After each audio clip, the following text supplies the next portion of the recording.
everyone, Kevin Amdahl from Amdahl Hearing. I got an interesting question the other day and I thought it would be a good idea to share it with you. I had a patient come in and they had some problems with their wax filters getting plugged up.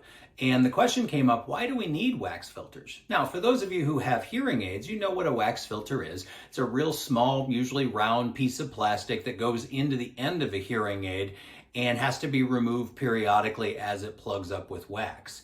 And when we get to the question of why do we need them, I guess it's appropriate to go back a few years and talk about how the development of wax filters came about. So back in, the 90s, way back when I started in the industry, patients had two options for dealing with wax that would get inside the hearing aid.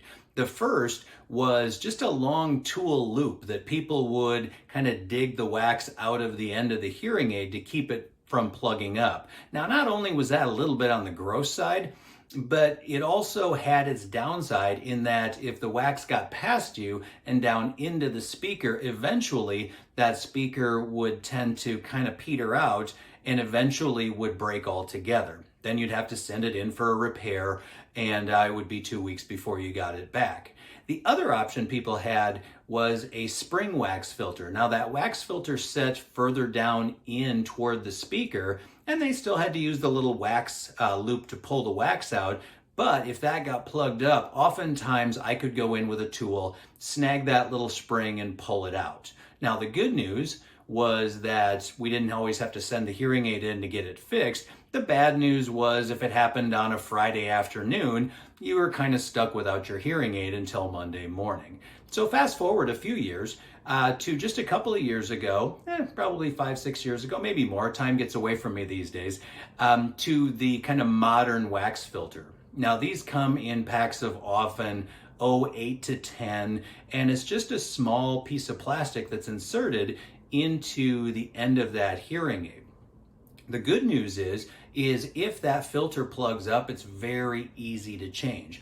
Also good news is that it keeps almost every bit of wax from getting down toward that filter and, that receiver and plugging everything up. The downside is if it's plugging up a little bit more often, you have to change it a little more often.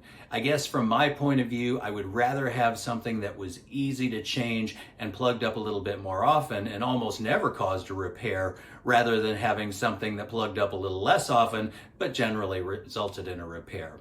Hey, I hope this information was useful for you. If you like the information, go ahead and hit the like button. And if you really like hearing this type of information, go ahead and hit that subscribe button. If you want to learn more about hearing loss, hearing aids, or just have a question, go ahead and contact us at amdahlhearing.com, or you can email me directly at info@amdahlhearing.com. Hey, I'm Kevin Amdahl, and I appreciate your stopping by.